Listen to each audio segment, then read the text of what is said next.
Hello guys, तो आप सभी का स्वागत है मेरे ब्लॉग में। मैं रुचि बिष्ट आप सभी का स्वागत करती हूँ। तो आज हम हैं अपने घर से ब्लॉग की शुरुआत करते हुए, और आज हमारे घर में है फंक्शन की शुरुआत आज से। तो आज हमारे घर में बहुत सारी चीज़ें हैं, तो मैं आपको इस ब्लॉग के थ्रू दिखाऊंगी। तो चलो चलते हैं आपको नई सुबह दिखाने के लिए। तो ये देखिए आज मौसम कितना मस्त हो रखा है, और कुछ देर बाद यहाँ मेहमानों की लाइन भी लग जाएगी। कुछ मेहमान यहाँ घर पे आ रखे हैं, तो मैं आपको दिखाना चाहूँगी। और अभी मैं आपको अपना फेस इसलिए नहीं दिखा रही क्योंकि अभी हम जस्ट 15-20 मिनट पहले उठे हैं और नहाते धोते हैं। उसके बाद आपको अपना फेस दिखाएंगे और आपको दिखाते हैं यहाँ की तैयारी।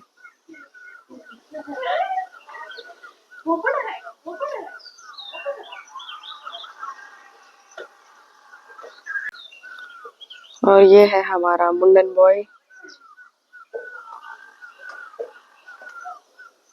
मत कर ऐसी हरकतें, मैं फिर ऐसा विदेश में आता है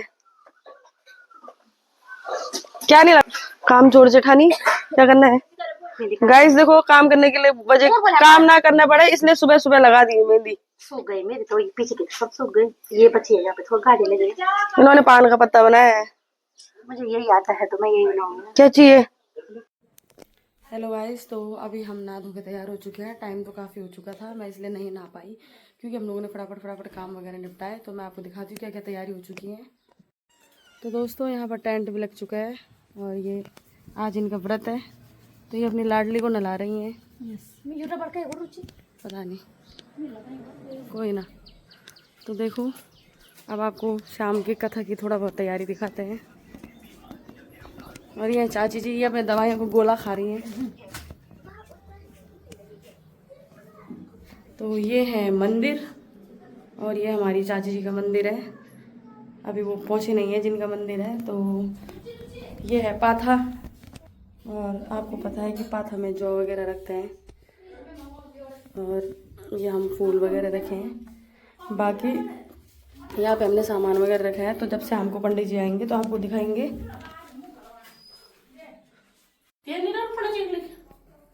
वही मरा बोलो बोतल में मुँह पूजा का सामान में।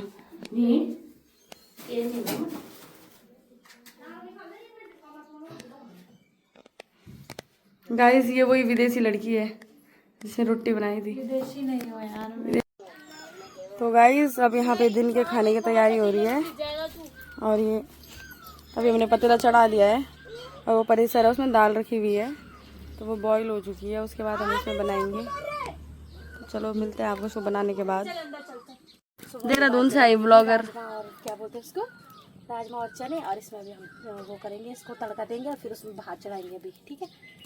तो चलो अभी जब ये है बाबू यहाँ रखा मुंबई से। तो दोस्तों दाल वगैरह मैंने छौंक ली है। मैं भी फर्स्ट टाइम बना रही हूँ इतने बड़े पतीले में, तो देखते हैं कैसे कैसे बनती है। बाकी अगर टाइम लगेगा तो हम जो लोग खाएंगे उनसे रिव्यू लेंगे कैसा बना था। कल का रिव्यू तो बहुत अच्छा था कि पालक मटर पनीर और दाल वगैरह अच्छा बनी है, तो आज भी हम कोशिश करेंगे कि अच्छी बनाएंगे। तो देखो हम पहले जब छोटे थे तो गांव में देखते थे ऐसे लोगों को बनाते हुए ना, तब मैं छोटे में सोचती थी कभी मैं भी बनाऊंगी इतने बड़े कड़छे से। और देखो आज हम बनाने भी लग गए ऐसे।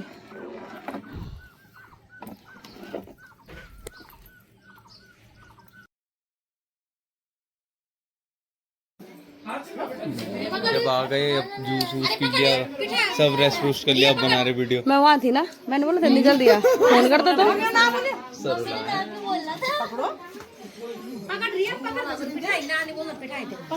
सरोली रुचि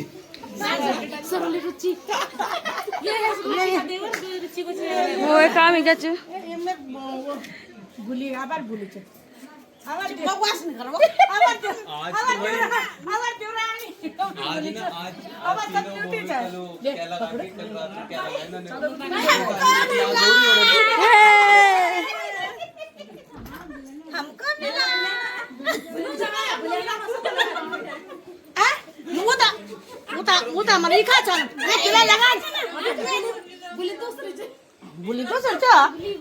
चुप रहा यार।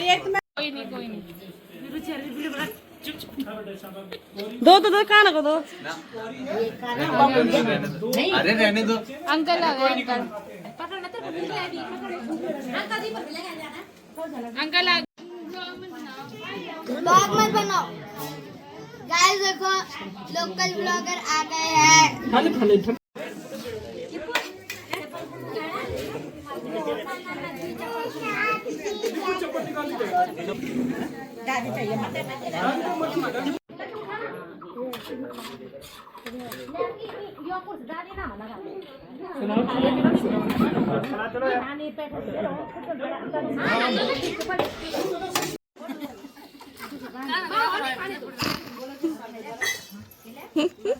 इसमें फोड़ फोड़ ये वाला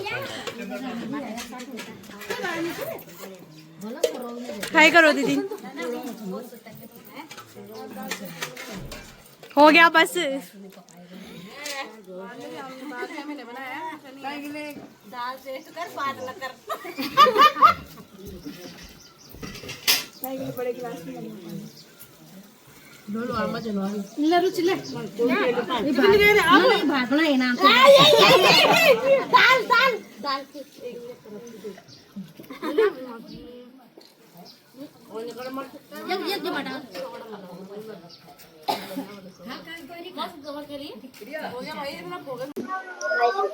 तो दोस्तों यहाँ पर कीर्तन भी शुरू हो चुके हैं, तो मैं आपको थोड़ा सा दिखाऊंगी टेंट का नजारा। अबू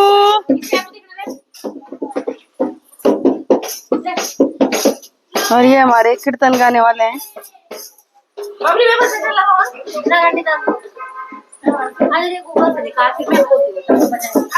फिर घूम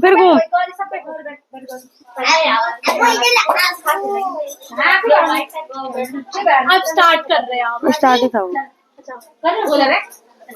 हाँ जोड़ हाँ जोड़।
बस काम काज महिला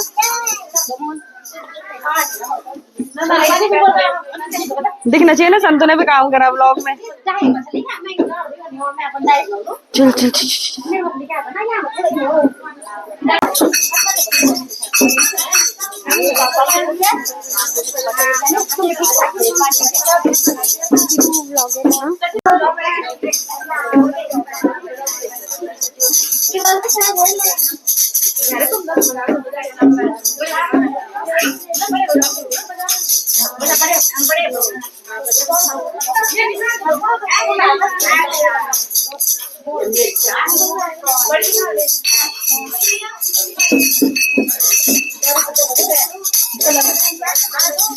तो यहाँ पे दूसरा ब्लॉगर भी आ चुका है हमारे गांव का।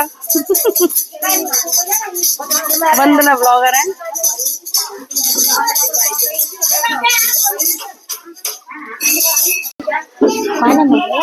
फोटोग्राफर। हेलो हिमांशु।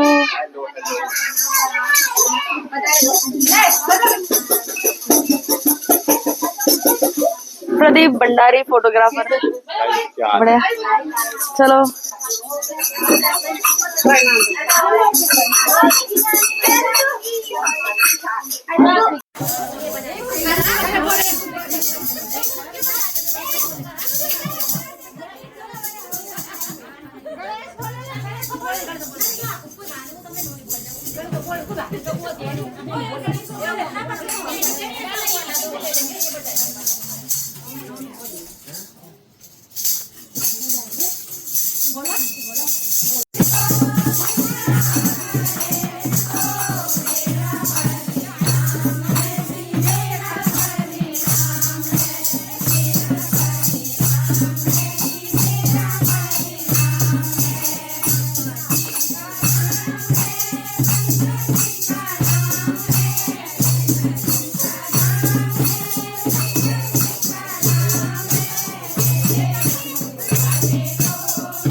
मौसम गर्म हो ना, पंखा भी खोल सकते हैं ना।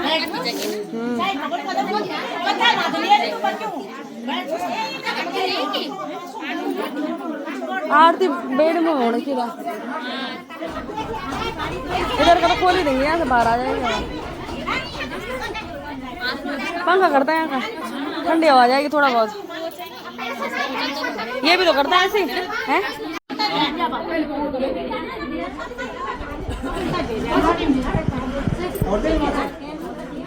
बहुत तेज हो आप, जान बुझिए।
बेटे भगवान मैं अत्यंत निर्धन ब्राह्मण हूँ और अपने परिवार की पालन की इच्छा से इस पृथ्वी पर घूमता रहता हूँ, लेकिन कभी भी मुझे भिक्षाटन में इतना द्रव्य, इतना पैसा नहीं मिलता जिससे कि मैं अपने परिवार का पालन पोषण कर सकूं। हे भगवान, अगर आप कोई ऐसा उपाय जानते हैं जिससे कि मेरी दुख दरिद्रता दूर हो सके तो आप हमें ऐसा उपाय बता दीजिए।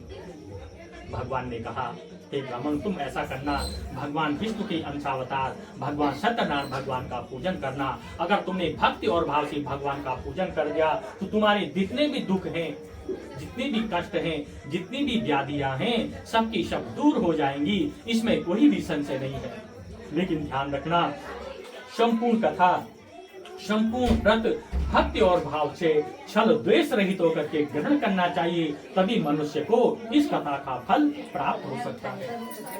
इस प्रकार से भगवान ने उस ब्राह्मण को पूरा विधान बतलाया और वो उस ब्राह्मण ने मन ही मन सोचा, हे भगवान, आज मुझे जो भी भिक्षाटन में जो भी द्रव्य प्राप्त होगा उससे मैं आपकी पूजा करूंगा। संकल्प छोड़ दिया, झोला उठाया और नगर की ओर भिक्षाटन के लिए चले गया। भगवान की कृपा के वशीभूत उसको प्रचुर मात्रा में द्रव्य मिला। उसने उसी को भगवान का प्रसाद समझ करके बाजार से पकी केले की परी, गेहूं का चूर्ण, दूध, दही, शहद इत्यादि खरीदा। अपने बंधु बांधवों से कहा कि आज हमारे घर में भगवान की कथा है, आप सबके सब लोग भगवान की कथा श्रवण करने के लिए हमारे घर में आ जाना। भक्ति और भाव से जो है उस ब्राह्मण ने भगवान का पूजन किया और कुछ ही वर्षों के अंतराल में पुत्र पौत्रादिकों से युक्त होकर के इस लोक में सुख को भोगने लग गया। नैमिषारण्य तीर्थ में बैठे हुए जो ऋषि हैं वो सूर्य जी से पूछते हैं, तो ब्राह्मण को देख करके भी किसी ने इस व्रत को किया है? तो सूर्य जी बोलते हैं, सोढ़म मुनिया सर्वे व्रतम मेनम कृतम भुवि एकदासादिजबरो यथा विस्तरेन् बन्धुभिः सजने शार्दं कृतं शात्तु समुद्यतो एतस्मिन्नन्तरे काष्ठिकेता समागतं बहिः काष्ठं संस्थाप्य विप्रासो गृहमाययो पिष्टा पीडितात्मा स्वादिष्टा विप्रं कृतं व्रतम्। सूर्य जी बोलते हैं, एक समय दोपहर के समय में वो जो ब्राह्मण था भक्ति और भाव से भगवान का पूजन कर रहा था, उसी समय वहां पर एक लकड़ी बेचने वाला लकड़हारा भूख और प्यास से व्याकुल होता हुआ उसने देखा कि इस घर के दरवाजे खुले हुए हैं। जैसे अंदर गया तो क्या देखता है कि सब सारे के सारे लोग ध्यान मग्न मुद्रा में बैठे हुए भगवान का पूजन कर रहे हैं, भगवान का अर्चन कर रहे हैं। वो भी एक कोने में बैठ करके भगवान का जो है कथा का श्रवण करने लग गया। कुछ समय अंतराल में सबको भगवान का चरणामी प्रसाद दिया गया। उस लकड़हारे को भी उस ब्राह्मण ने भगवान का चरणामी को प्रसाद दिया और कहा, लकड़हारे, ये मन चाहा फल देने वाला भगवान का प्रसाद है, जो भी मनुष्य इसको ग्रहण करेगा भगवान उसकी मनोकामना अवश्य पूर्ण करेंगे, इसमें कोई भी संशय नहीं है। इस प्रकार से जो है उस लकड़हारे ने मनी मन सोचा, है भगवान, आज मुझे लकड़ियां बेचने से जो भी पैसा प्राप्त होगा उससे मैं आपके पूजन को करूंगा। इस प्रकार उसने लकड़ियों का गट्ठर सिर में रखा और उन्हें बेचने के लिए नगर की ओर चले गया। भगवान के कृपा के वशीभूत उसने उनकी जो लकड़ियां थी अच्छे दामों में बिक गई। उसने उसी को भगवान का प्रसाद समझ करके बाजार से पकी केले की फली, गेहूं का चूर्ण, दूध, दही, शहद इत्यादि खरीदा। अपने बंधु बांधवों से कहा कि आज हमारे घर में भगवान की कथा है, आप सबके सब लोग भगवान की कथा श्रवण करने के लिए हमारे घर में आ जाना। भक्ति और भाव से उस लकड़हार ने भगवान का पूजन किया और उस पूजन के फलस्वरूप कुछ ही वर्षों के अंतराल में पुत्र पौत्रादिकों से युक्त होकर के अंत में भगवान के वैकुंठ धाम को चलेगा। स्कंद पुराणे रेवाखंडे सत्यनाम प्रतिकथयाम तो बोलो सत्यनाम भगवान की जय। श्रुतोवाचहं पुनरज्ञे प्रवीक्षामि शृणुद्दं मुनिषत्तमा पुरा उल्कामुखो नामो निपाशोषान् महामतिः जितेन्द्रियं सत्यवादी यो देवालयं प्रति दिने दिने धनं दत्त्वा स्वधियां तोत्रयस्वदैं भार्या तस्य प्रमुञ्जातो सरोजो वदना सती भद्रशीला नदी तीरे सत्यस्यं व्रतमाचरत्। एतस्मिन्नन्तरे तत्र साधुरेकश्चमागतः वाणिज्यातं वदो परिकुर। सूची बोलते हैं ऋषियों, बहुत प्राचीन समय की बात है। एक जो उल्कामुख नाम का जो राजा था, एक बार वो भद्रशिला नदी के तट पर पुत्र आदि की कामना के लिए भगवान नारायण का पूजन कर रहा था। उसी समय वहां पर एक बनिया आया, वैश्य आया। उस बनिए ने देखा कि ये राजा भक्ति और भाव से क्या कर रहा होगा। उस बनिए ने उस राजा से हाथ जोड़कर कहा, हे राजन, आप ये क्या कर रहे हैं और इसको करने से क्या फल प्राप्त होता है। उस राजा ने कहा, वैश्य, मैं पुत्र आदि की कामना के लिए भगवान नारायण का पूजन कर रहा हूँ। उस वैश्य ने कहा, हे राजन, मेरे घर में भी कोई ही संतान नहीं है, आप मुझे भी इस कथा का, इस व्रत का विधान बतला दीजिए कि क्या करना चाहिए।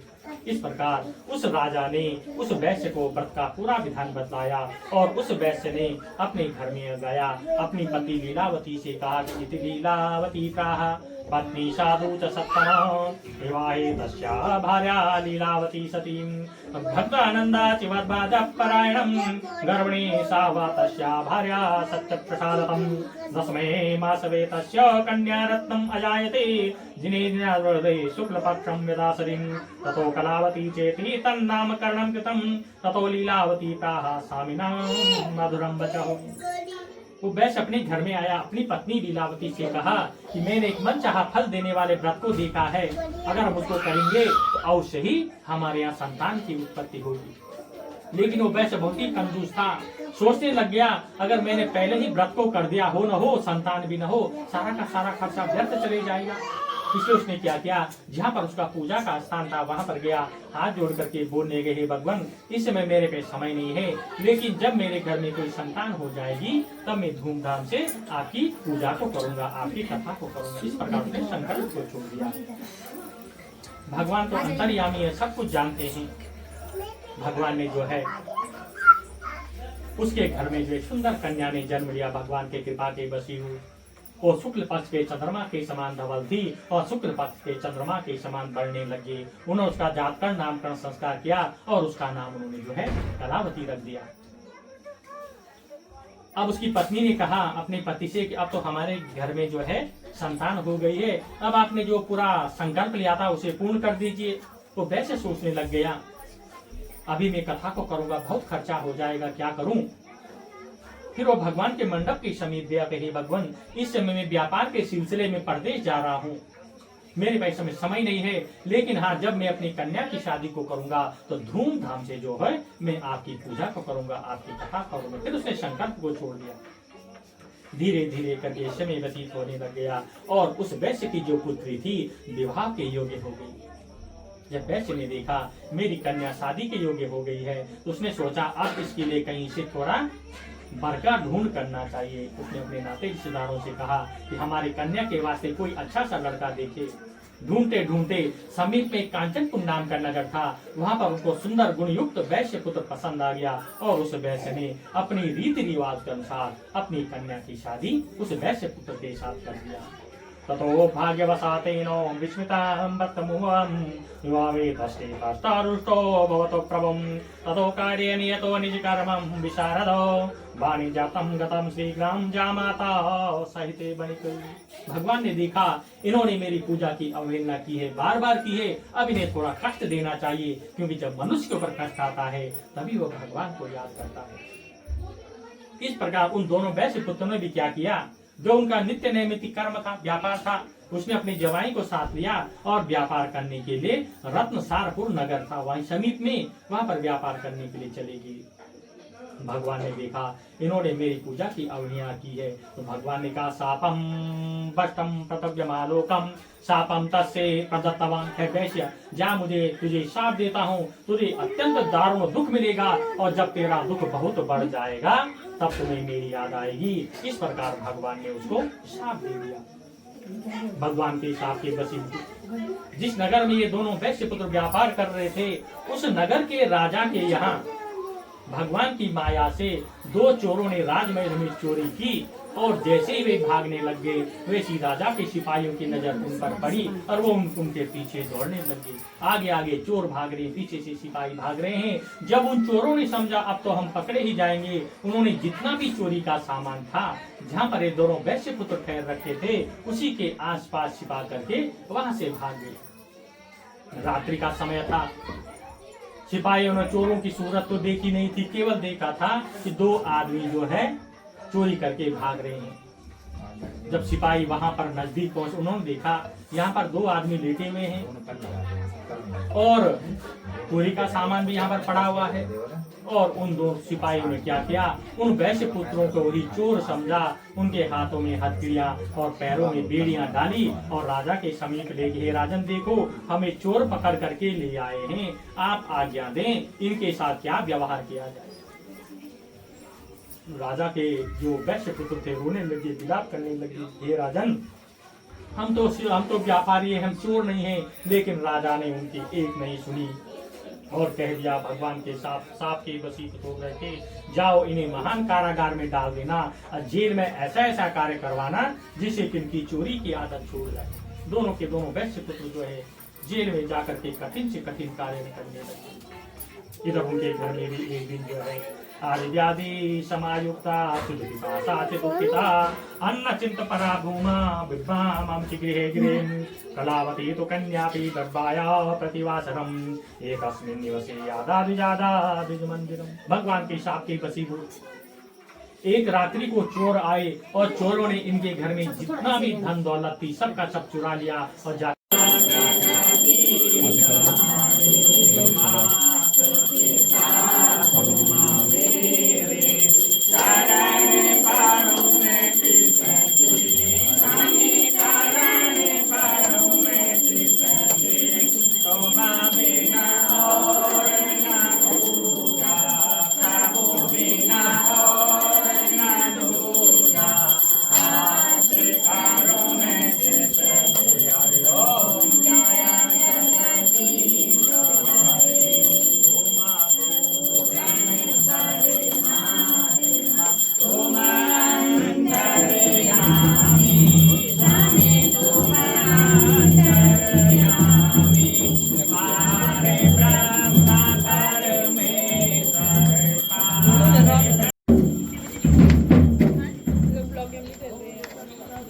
हम निकले 8:30 बजे। ट्रेन क्या 8 उड़ा है?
बोला ब्लॉग में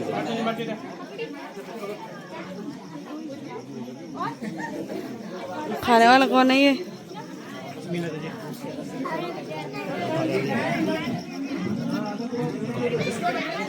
पकड़ा